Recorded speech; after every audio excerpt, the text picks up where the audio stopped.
Hey, everybody. Welcome to another episode of Rooted Podcast. John here, along with his main man, Ben Cole. Look, we're going to talk about property, how to find it, and how to keep it. Okay. We're talking about getting permission on private land, kind of the things to do and things to avoid. And then we're going to touch on locating turkeys and kind of our best ways to do it in all times of the day, morning, afternoon, and evening. We're going to deep dive into it all. But as of right now, as always, Ben's going to talk to us.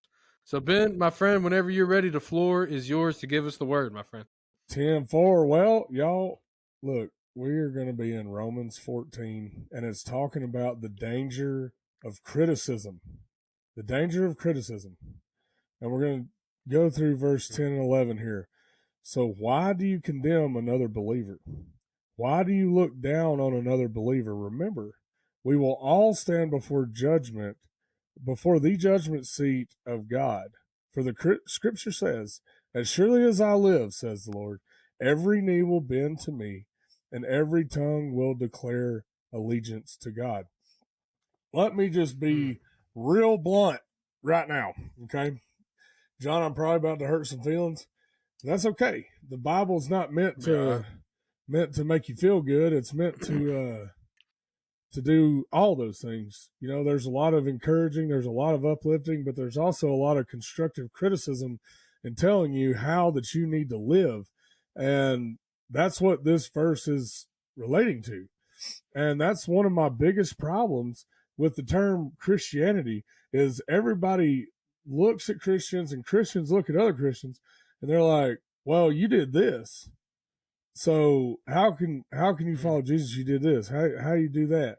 You know, they're always pointing fingers at everybody around them. But look, I want y'all all to see something right here. You point a finger. How many you got pointing back at you? 3 fingers. See, the deal is that we are not supposed to judge anybody.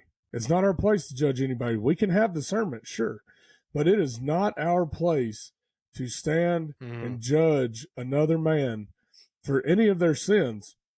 Now, if they come to you and they're like, hey, what do you think about this? Well, let me tell you what the Bible says about that, you know, but you can't judge people because you're going to be judged too. Like, that's the thing. We're all sinners. Yeah. If we were not, so let me break it down to you like this. If we were perfect, we wouldn't have needed a Savior. We wouldn't have needed Jesus Christ to atone for our sins now and forever. So how can people sit back and act like they're better than all these other people when sin is sin, man? It is. That's what it is. Sin is sin.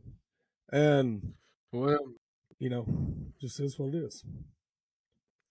Yeah, absolutely. And, you know, there's judgment everywhere in life, you know, it kind of seems. And this includes the turkey woods, unfortunately. It does happen. Now, look, hopefully you get around just a good group of people and that doesn't happen. But I will say, it just does. And one of the biggest areas that judgment happens, funny enough, is locating turkeys. There are people who they only use one type of locator call, and that's all they use.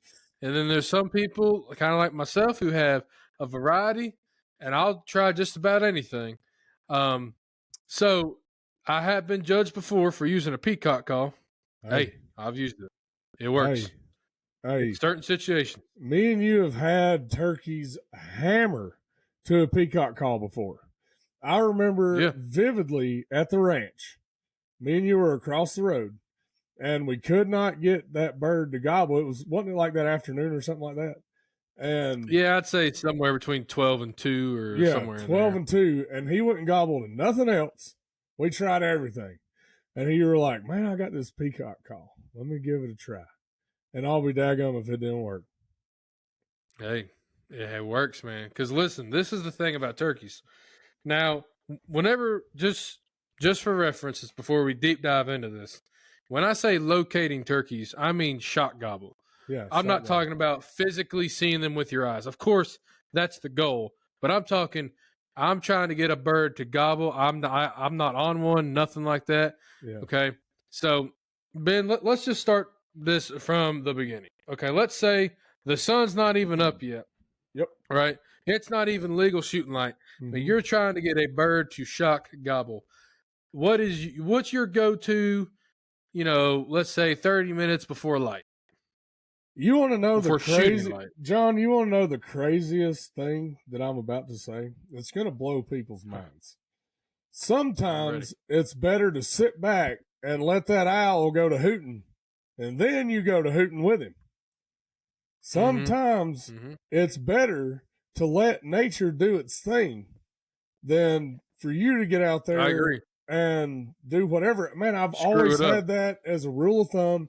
I sit back and I wait until the owls actually start hooting, because look, a turkey knows, hey, that's a little early. Like, I'm still asleep. I'm still snoozing over here, and this owl right underneath my roost tree is loud, and I don't like it. So, I mean, It does happen. I mean, no, man, I'm just thinking, like, no, I mean, if you can just let nature do its thing, that's that is 100% the way to go. Absolutely. If it's 7:30 and the crows are just going and going and going, and the birds are gobbling, just let them gobble. Yeah, and go. Well, but to me, go ahead. I'm sorry. Go on. No, go ahead, bro. I'm just saying, if none of that's happening, then I'm hitting the owl call first thing in the morning. That's kind of my first thing. What I'm doing now. Some people are like Ben, who can just really do it well without a call, but I'm not that good. So I always pull out the call to kind of assist me along there. We're gonna have to do that owl hoot. I don't know if I can do it. I've been sick for a couple of days. Let me cough real quick, and I'll do that owl call. Well, let's see, and we'll see if the mic picks it up. I know there's times that these mics are too good sometimes, and they don't. They are. So they kind of cut it out. Let's see if we can do it. There you go. And just you like know that. what? Just like that, I got it back, John. And I just heard a phantom gobble in my mind. It's just hanging out there, ready for turkey season. Ready. Oh man, I'm ready. You know what's crazy? I pulled up to the lodge yesterday at about 2:45, and get out, shut the door of the truck, looking around, whatever. Never expecting to hear any gobbles at that time of day. Dude, there was a bird hammering. I mean, that we could have killed that bird if it would have been turkey season. But I mean, 2:45. He was right when you pull into the main gate of the lodge. He was across the creek that has the spring in it, and straight up that ridge. He was, I mean, buddy, he was hammering down. And I thought, boy, John would have headed out for this one if it was turkey season. That was my first thought.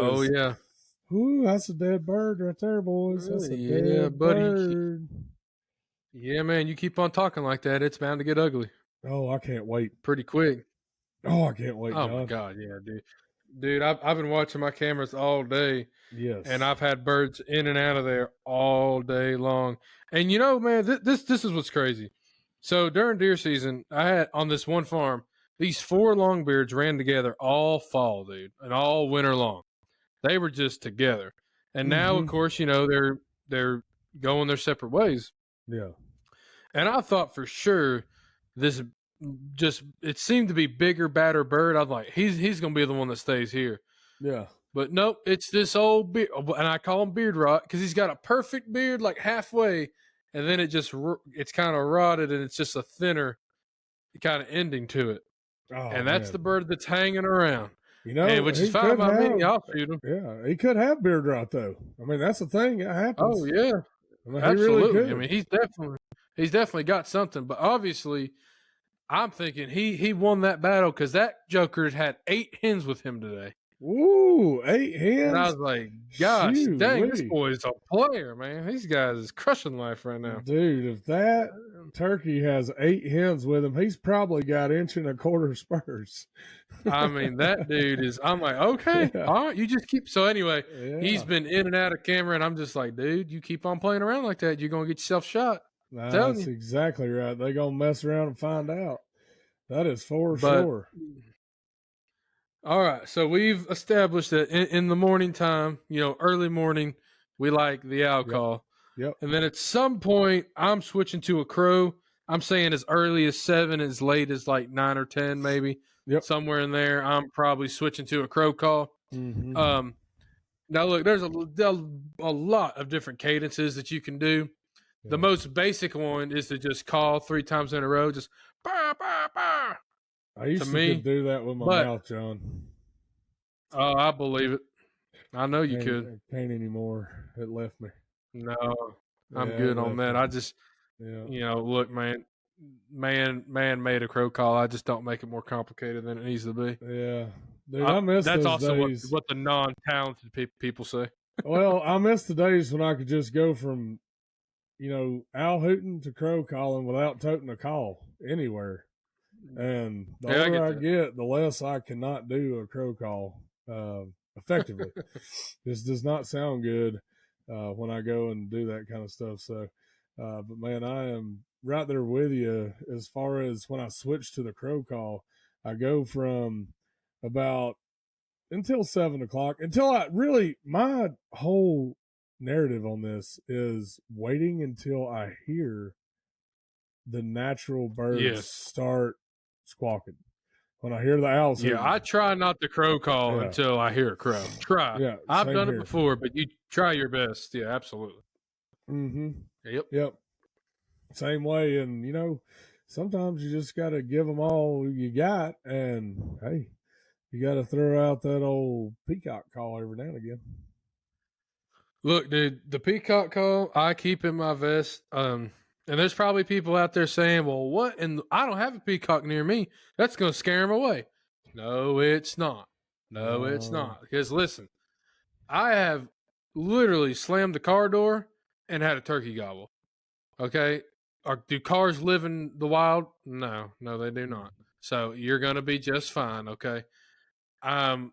The only time I really use the peacock calls, just like the situation that you were talking about earlier, Mm-hmm. is if nothing else is working. Yep. Because right. at around noon, I'm not just shooting, or I won't even say. Of course, morning time up until I get out the peacock call.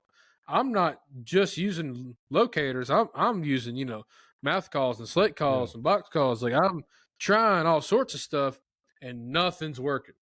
Yep. Because I mean, you can obviously get a shot gobble from a turkey, Mm-hmm. just doing a really quick cut and a loud yep, like yep yep yep. You can really get one to pop off then.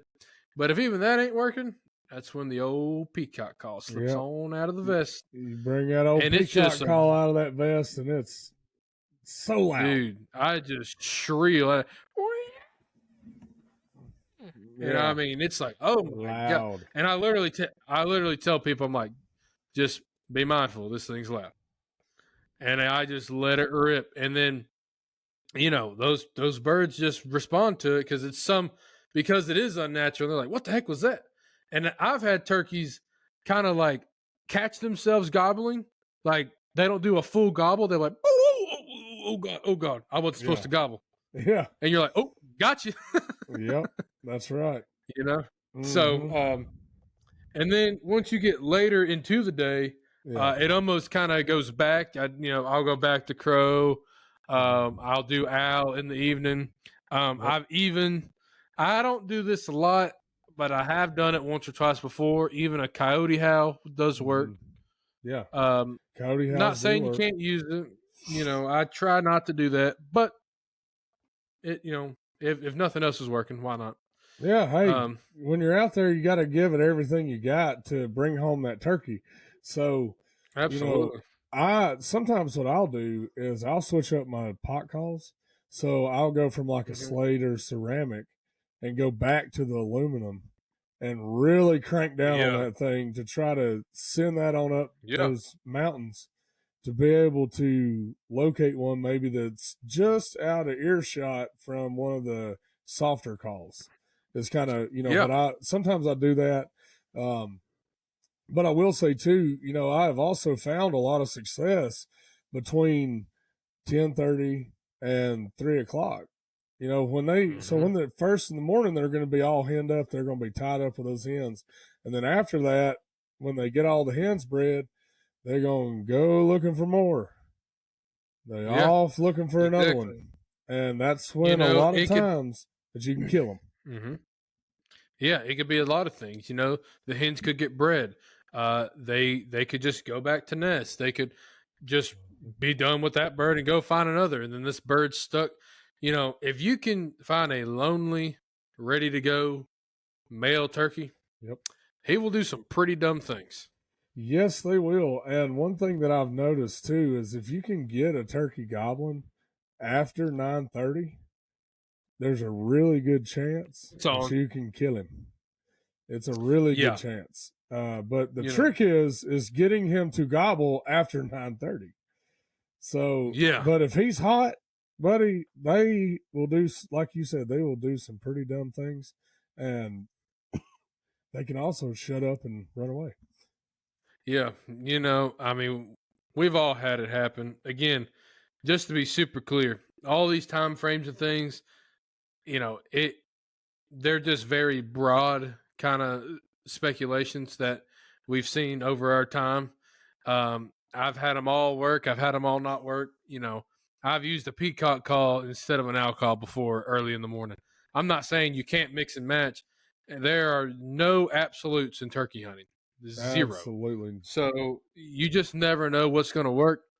But for the most part, yeah, man, if you can get on a bird, after that morning, it's going to be pretty awesome. Yeah. Now, the other thing that could happen is you get a bird to shot gobble, and all of a sudden these hens start firing up, and now you got to compete against them. That does happen. Yeah, that does happen. It does happen. And then next thing you know, you're in a shouting match in the middle of the woods with a hen, and you just gotta let the best yelper win. Unless you're hunting Rios. Now, if you're hunting Rios, they are not the brightest crayons in the pack. No. So, just a little flashback here. I've killed a few Rios now. And every time I have called them off of hens. Every single time. In fact, one time, me and you were in Texas, and we called the hens too. The whole flock came to us. The whole stinking flock came right to us. I just don't think they ever really heard a turkey caller, or maybe they just didn't care. I don't know, but man, we put out them decoys a little too close, and by golly, they came right to them. Yeah, it was a little too close. Yeah, it was. It was cool though, man. Well, man, my whole mindset on that was, shoot, we're in the wide open, first of all. Second of all, we were not covered. No, not even a little bit. Second of all, this was kind of a hurried up deal because those birds were coming and they were on fire, and we didn't want to do too much. We wanted to get set up, get set down, and wait. Buddy, those birds were on fire when I was in my undies owl hooting to them from the porch. Yeah, that's right. Yeah. I forgot you're in your undies owl hooting on the front porch of the lodge. I was like, well, let me just go find out. And I'm like, oh. And I mean, I was like, oh, God, time to wake up. Ben, hammered down. Ben, come on. John came running into that lodge. I mean, like 100 miles an hour. Yeah. They're gobbling. Yeah. They're gobbling. Get ready. I was like, let me go here. So there I am in my undies. Same thing. What an idiot, dude. I was like, yeah, maybe John's just a little overexcited there, but Yeah, and But he not when wasn't. 4 turkeys are gobbling. He was not. I was sitting there, and there they are gobbling their heads Oh, yeah. off, and I was like, yeah. Then I go sprinting in, Yeah. and Oh, yeah. You're right. Come on, let's go. yeah, man, I went running in and got dressed, and we flew out of there like two wild banshees and grabbed the 2 decoys, and turned out to be, Uh, one of my favorite hunts Pretty that awesome. me and you've ever been on. Oh, yeah, absolutely. So, Yeah. again, the point of just, whenever whatever the turkey wants to hear that day is ultimately is what's going to work. Yep. But that day, the owl hoot just did the trick. Oh, it did. And one cool thing about turkeys too is you have to be an opportunist. You cannot just sit back Yeah. and hope that one gobbles. You have to go and take every opportunity you get. If it's just one gobble, okay, the general location of that one gobble. Go there. Go there Yeah. and try it. The worst thing that can happen is that bird does not show up. That's the worst thing that can happen. So, Exactly. yes, sir. And also, I can't tell you how many times we've called and called and called, and then all of a sudden he just shows up silent. Yes. So I've had a lot of times when a turkey will sneak in dead silence. They'll gobble 200 or 300 yards away, and then silence. And Hey, look. sometimes, I'm sorry, man. No, you're good, man. Sometimes when they're silent like that, that's when the patience aspect of it comes in to play. Because if you get up too early, every time I'm like, man, let's go. I'm ready to get out of here. Soon as I stand up, there he is. It's like, gosh, dang it, man. Dang it. It happens, dude. Hey, look, just a general rule of thumb. If turkey hunting, deer hunting, bass fishing, I don't care. If you're fixing to get ready to leave, stay an extra 15 minutes. Mm-hmm. You will kill more critters. You will catch more fish. You will do everything. Stay the extra 15. If you're like, hey, let's go, stay 15 minutes. I'm telling you, at least, because you will be more successful. I promise you. Yep. And I'll tell you, dude, you can go ask my brother. I put him on a bird the last probably 3 years or something. Yeah. Maybe longer, whatever. Mm-hmm. And that dude has still not heard a turkey gobble. I'm sorry, I said that wrong. That dude has still not seen, actually seen a turkey gobble. He's heard them, but he's actually hasn't seen it. Every bird that dude has killed has been silent. Yep. Every single one of them. Exactly. And it's funny because I'll be like, I took Richie and Richie, his bird come in hammering, it gobbled, it gobbled in front of him 15 times, and then I take him like the next week, and it's just all of a sudden a bird pops up, but hey, it's just how it goes. So you just never know. And I didn't do anything different. I called and everything just the same. Mm-hmm. And one came in just gobbling his head off, and one just didn't. And that's turkey hunting in a nutshell. Yeah, no, man, absolutely. So that's one of the biggest things about turkey hunting, like we both said, and any hunting, is patience is everything. Mm-hmm. And just because a longbeard is not gobbling does not mean he's not on his way or close by. Oh yeah.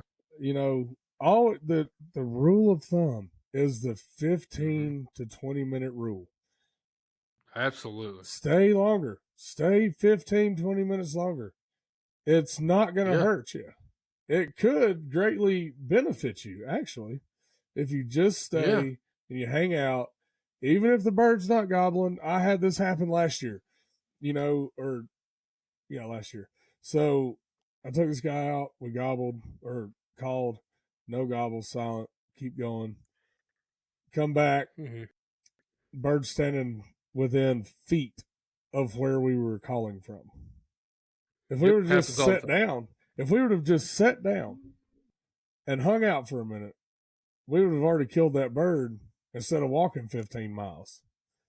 And then on our way back, he's out there on that knoll just strutting like a wild man. I thought, oh, there's a good chance that we can get him because he's by himself. There's no hens. Mm-hmm. And, you know, I've told this story before, but it was just a hodgepodge setup real quick, just falling off in a ditch, waiting until the fan turned, you know, his back to us so he couldn't see us. Then we moved off in the ditch, and then I started calling. So that's another key thing to keep in mind. Wait until the bird turns his back to you to move, especially if he's fanned out. If you need to adjust, get in a better cover, seclusion, do it when his back is to you, and that will help you greatly. And wait to call until you get fully set up where you want to be. Makes it so much easier. And then go to calling and get him in and watch your buddy shoot him at 20 yards right in the face. Oh yeah, dude. It's awesome, man. It's absolutely awesome. So, you know, there's a lot that goes into locating turkeys, but my kind of general thing is, you know, owl call, crow call, peacock if I need it. Those are kind of my go-tos. Then of course, you know, hard cutting, loud yelps, just to get them to pop off. That's kind of my general kind of deal there. But I say all this, and you know, at some point you need some property to go hunt. Yes. Right. Now, of course, there's public land. My first bird ever was on public land, and I've killed plenty of public land birds, and that's awesome. Yes, sir. I'm not going to sit here and lie to you. I've killed some private land birds, and that's way better. Mm-hmm. Yeah, you know, I'm not dogging public at all. I love it. I still do it, but if I can, I'm going to try to hunt private.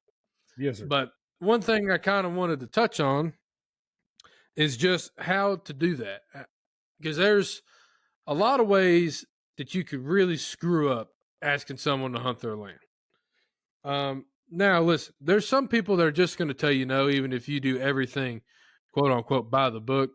They're just not going to let you hunt. That could be for a lot of reasons. One, you know, they may hunt. Two, they may just not want anyone on their land, and I get that. And this brings me to my first point. If you go door knocking and you knock on someone's door and they say no, the best thing to do is just say, you know, hey, not a problem. Okay, I totally understand. One of the best things to ask is to go, I'm just curious, you know, ma'am or sir, do you know anybody that maybe would let me hunt? And they may go, hey, actually, yeah, you know, the Johnsons, three houses down, they got this big old land. They were talking about how they, you know, hate how the turkeys are eating their, you know, whatever plants, or the deer are eating the whatever. Mm-hmm. And it's like, okay, here we go. I'll go to Mrs. Johnson's house. Mm-hmm. So that's kind of one of my things, is try to turn a no into some sort of positive. And absolute worst case, just tell them to have a nice day, thank them for their time, and get on out of there. Don't keep pestering them. Yeah, and one thing you got to keep in mind too about asking to hunt somebody's property is a property owner has to be very mindful of liability. So in this day and time, when people are so sue crazy about everything, it's like, oh, I cut my arm on some barbed wire that I was crawling through, and it was my own fault, but I'm going to sue these people anyway.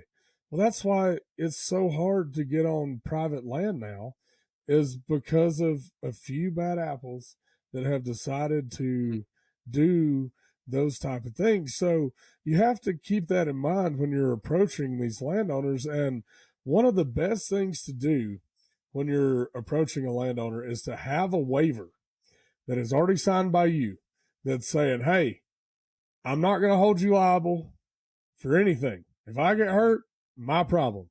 It's called a hold harmless agreement.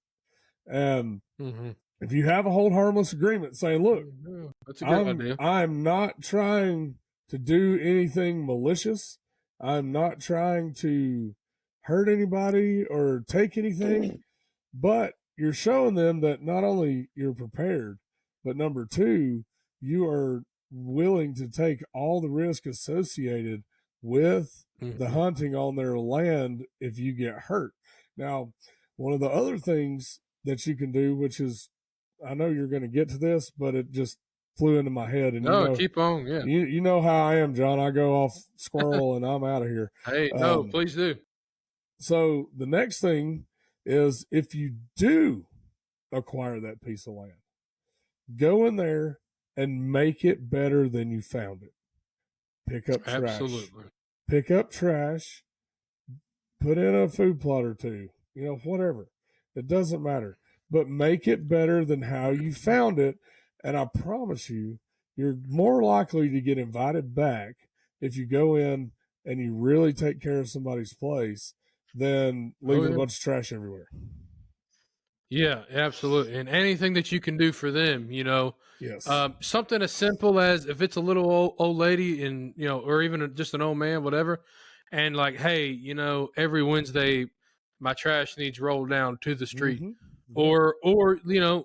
or it could be like, hey man, I don't really have a nice tractor to, till this garden, or like I don't have a nice tiller or whatever. Dude, go till them a garden. And I say this stuff because like this is stuff I've done to keep land. Mm-hmm. I've literally have tilled people gardens because I'm like, hey, I'm making a food plot anyway. Yeah. I'll just till them a garden and I'll Mm-hmm. plant it, whatever y'all want. Yep. I've moved gravel, I've dug trenches, help with fence, I mean, taking care of their dogs, like whatever. Any little thing that you can do to help them helps. Now, I'm not saying you need to be their slave by any stretch of the imagination, and you got to, do every little thing for them. But it Mm-hmm. goes a long way whenever a It landowner can does. call you and say, hey, literally what's happening right now is I had this landowner call me, and they have this big old pile of gravel that, it for whatever reason or another, it just didn't get put out in their driveway. Whatever, it doesn't matter. But they were like, "Hey, we know that you have that tractor with the front end loader. Would you guys care at all?" It's like, not no. Well, I'll be there. So it's just little things like that you can do, and it's like we bush hog their field once a year or whatever, and it's like, okay, Yep. if that's what you need, whatever. Because I don't know about you, but if I get to bush hog a field and that's all I got to do to deer and turkey hunt, like absolutely.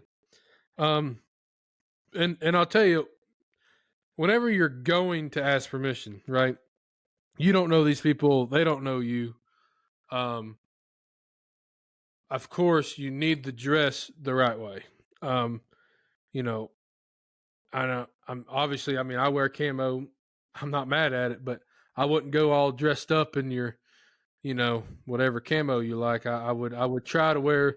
I'm not saying you got to wear a suit and tie, but you need to look approachable. Whether it's just some nice jeans or whatever, just clean stuff. Just a nice shirt. Don't have to be anything fancy. Even if it's just a nicer T-shirt, just something nice. You'd prefer to wear something with a collar, but it don't have to be. Um, but if you go there looking clean and looking nice, and you don't look like just some old bum off the street, you're more than likely, uh, you are more likely to get a yes, is what I'm trying to say. So Well, you got to go there dressed professional.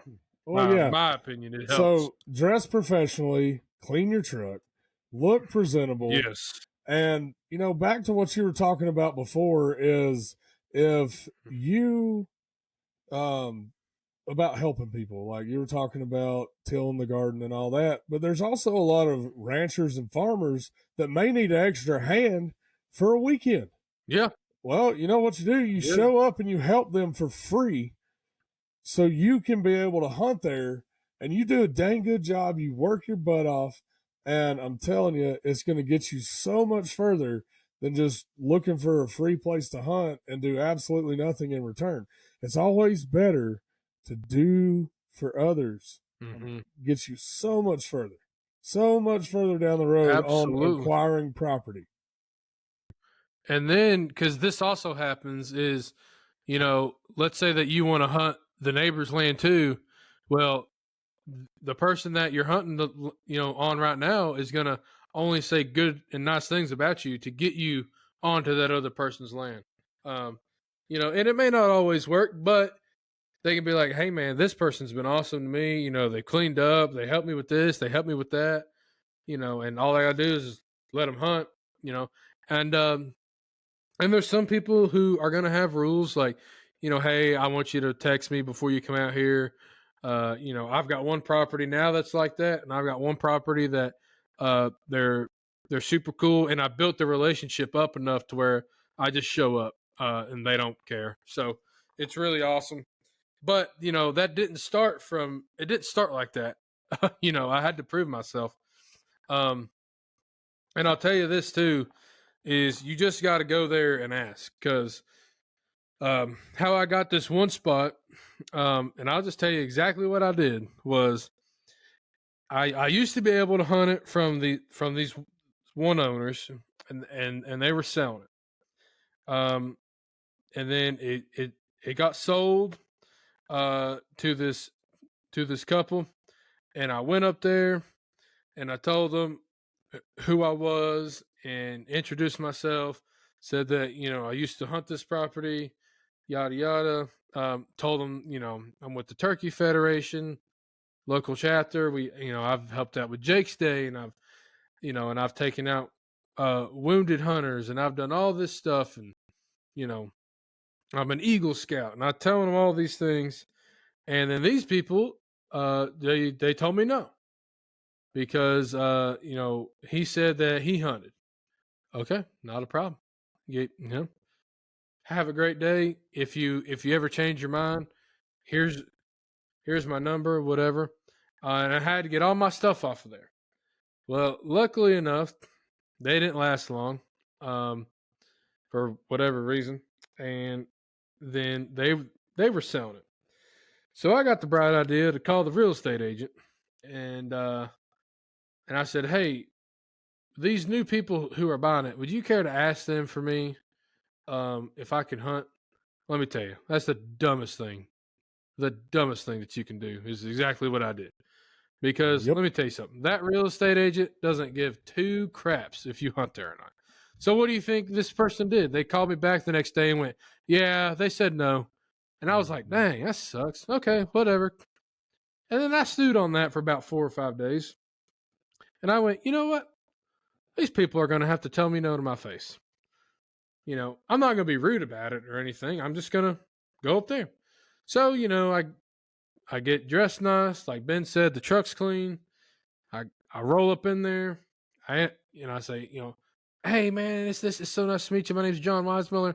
Man, I used to hunt right there where the shooting park is now, and I used to hunt this land, and man, I'm an Eagle Scout, and I would just love the opportunity to hunt this land, and I always try to make conversation about something, and I forget what they had, but they brought like a chicken coop over. I'm like, "Oh man, you guys got chickens? Man, my niece got chickens." Blah blah blah. You try to kind of connect with them somehow, and then next thing you know, me and them are best friends, and they're like, "Of course you can hunt here. This sounds awesome." Like, heck yeah. So it just goes to show you that, like, you need to go ask, because you just never know. And I tell that story just to say, don't rely on other people. Just go and ask. Try to connect with them. Try to make yourself presentable, and just be nice and honest, and tell them what you can do as a hunter for them. And of course, the biggest thing for me is offering them meat that I get. So this family, it's a family of, I think, 6. I think they have 4 kids, and man, I try to give them a deer a year, if not half, and they are just always so thankful for that. And that kind of stuff goes a long way, man. So you could give them meat, you could give them a little Christmas card, maybe buy them a ham for whatever. Like, all those little tiny things go such a long way, man. Just literally the thought behind that you said, "Hey, you need to know I appreciate you." Mm-hmm. All that goes a long way, because because if they just feel like, "Man, this dude's just coming on here and hunting, he don't do nothing. He just rolls in here, puts his tire marks in my yard, whatever," you're not going to be there much longer. No, if you roll up somebody's property and you leave ruts everywhere and you leave trash everywhere, there's no way that you're getting invited back. Ain't happening. Not a chance. Ain't happening nowhere. Mm-hmm. Go in. If it's wet, don't pull off the drive. Don't do it. Yeah. Don't cause a mess. And look here, if you make a mess, fix it, clean it And up. tell them, hey, I'm so Yes, sorry. be very I transparent, very screwed up. honest. Own it. Yeah, Yes, I will own it. fix it. If you Yeah. mess up, own it and say, look, let me fix this. I'm so sorry. But if you just leave, bonk, they gone. Yeah, Out of exactly. here. Out of here. So that's kind of my advice there is, just go up, be clean, presentable, try to make yourself personable, try to connect with them some way, kind Yeah. of look for clues, and then just sell yourself, man. Tell them how great you are and all the things you do and yada yada, and I'll give you meat and all this and that. And then and then it's following up on that and actually doing what you say you're going to do. And then, as far as what to do to keep permission is to just keep doing that. Keep doing all the great things. Help them out when needed. Give them some meat. Give them some gifts. You don't have to buy them a $50,000 Rolex, No. dude. Just go get them. If you bought them a $10, like Starbucks gift card or something, and if you gave that to the wife, dude, that husband's gonna love you to death, man.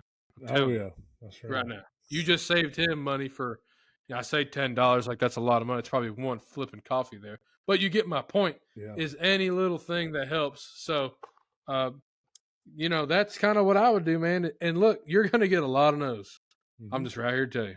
Typically speaking, it's 7 no's to 1 yes. Yeah.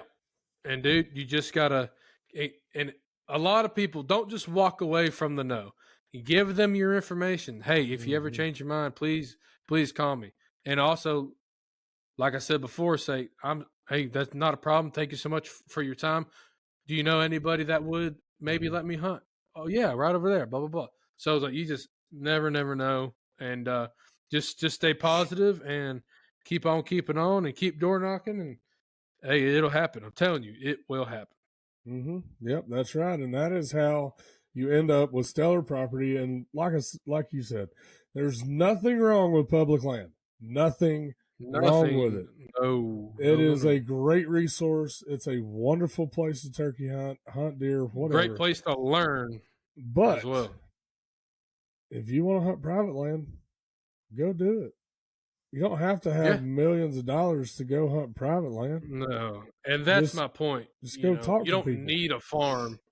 It's nice. Of course, I want my own farm. Who don't? I'm not saying that. Yep. But it's like, hey, man, don't be afraid to door knock. Yep. Now, the other thing, Ben, I apologize, Ben. We missed something? I missed out. I missed the most important point of private land. You there now? See, look, this thing wasn't really around. Now there's this fancy app you can get called HuntWise, and it's got all the property markers and who owns it and their information. So you can even give them a ring. Let's say they're not there.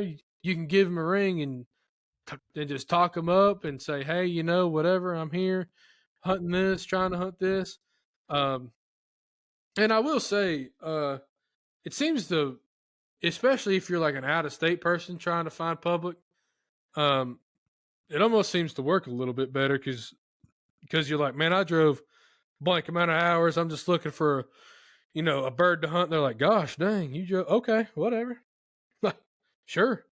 So use the HuntWise app, download that, learn all the properties, learn the owners, contact them there, get more private land to hunt. Because that HuntWise app will come in handy. There's no two ways about it. Yeah, you got to look at your HuntWise. And 2, if you're gearing up, go check out Archery Warehouse. They got some cool stuff there.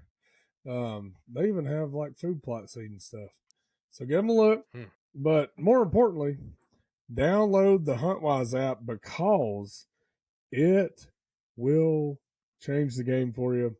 And while you're in there, just go ahead and hit that elite button. And that also gives you access to all the Field Guide Plus stuff, which is packed full of solid information to help you learn and grow. And let me tell you something, you never get too old, you never get too smart to learn something new about hunting or the woods or conservation or anything. You can always learn something else. That's the truth. So Download the HuntWise app. Get you some more private land to hunt. Make yourself presentable. So look, if you combine those two things, if you combine the looking clean and presentable, become personable, help people out, plus the HuntWise app and all that information, you will get private land to hunt. You are unstoppable at that point. Unstoppable. You just got to have that go-getter attitude, man. Hammer down. That's it. And just stay positive and keep at it. Whether that's with door knocking or trying to get a turkey to gobble, just stay positive, keep at it. It's going to happen. And pitter patter and get at her, boys. That's it. All right, man. Well, I think I've about said everything I needed to say, and man, I'm just ready for turkey season. We're getting there. We're getting there. 2 weeks away, y'all. 1 week closer.